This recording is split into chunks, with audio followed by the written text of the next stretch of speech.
প্রিয় দর্শক, শাকিব খান ও দেবের ছবিটা গ্রুপে গ্রুপে শেয়ার করে বলছে দুই দেশে দুই সুপারস্টারের ফ্যান ফলোয়ার কার বেশি। সো আগে আমি সুপারস্টার বিষয়টা চলে আসি।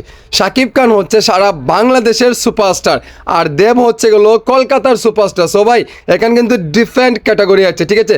সারা বাংলাদেশের সুপারস্টার শাকিব খান, আর দেব হচ্ছে গেলো একটা অঞ্চলের সুপারস্টার। সো শাকিব খান এক নম্বরে আছে। আর কার ফ্যান ফলোয়ার বেশি? শাকিব খানের হচ্ছে সারা বিশ্বে জুড়ে শাকিব খান একটা আলোড়ন সৃষ্টি করছে তার সিনেমা অভিনয় দেখিয়ে, দক্ষতায়, তার এক্সপিরিয়েন্স সব কিছু কাজে লাগিয়ে কিন্তু এক নম্বর স্থানে এখনও শাকিব খান আছে।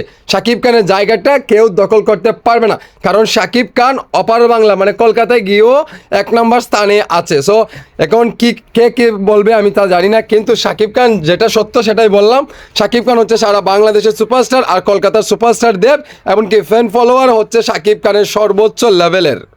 দেব এমনকি জিতের সাথে টেক্কা দিয়ে ইন্ডিয়াতে এক নম্বর স্থানে মানে কলকাতাতে এক নম্বর স্থানে আছে শাকিব খান।